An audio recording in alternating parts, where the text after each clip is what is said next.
A quiet Thursday night in downtown South Bend. Too early to find common clubs occupied, but the night will still be taken over. Not by the normal group of college students, but by a group of determined citizens focused on taking back the night.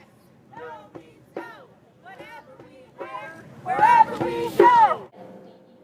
Becky Callender is an SOS project coordinator who helped to organize the walk.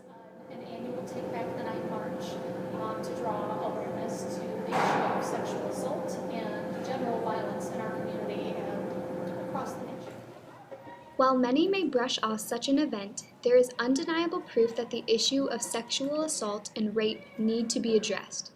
According to Soraya Chemley of the Huffington Post, an estimated maximum number of women raped each year is 1.3 million.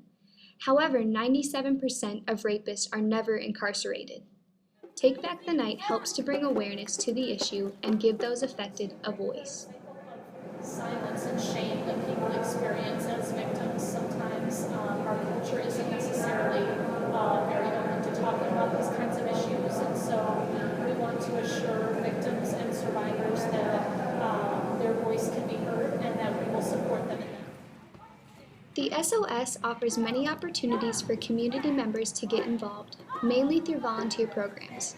They also run hotlines one can call to learn more or to speak with someone in confidentiality. Small program, we have a small staff, and so the work that we do is almost entirely volunteer driven. If we didn't have volunteers from our community and from the area campuses to serve as advocates and people who work with victims and survivors, we wouldn't be able to do what we do. Following the march, there is a forum run by SOS, including program advocates that are free and willing to speak with anyone about issues they may have. The Speak Out is designed to stimulate discussion on sexual assault, a topic most are reluctant to address.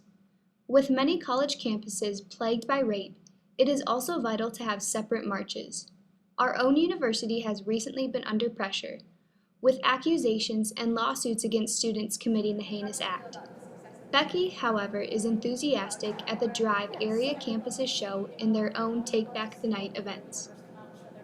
But at the same time, it's a community-wide event, so there are events happening on St. Mary's and Notre Dame's campuses, at IUSD, so there are a lot of different events going on, so we're kind of divided around the community, so it's not just us, and it's happening throughout the state and throughout the country, so we have to remember that there are a lot of voices to be heard.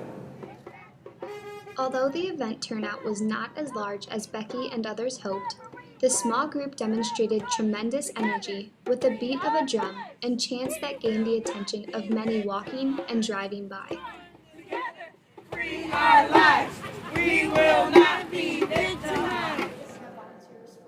The SOS Prevention Center is always available to help. If you or anyone you know needs to speak with an advocate, follow Becky's simple advice. They can call us. We're at the Family Justice Center. The number is 234-6900. Also, we have a 24-hour hotline. The number is 289-HELP-4357.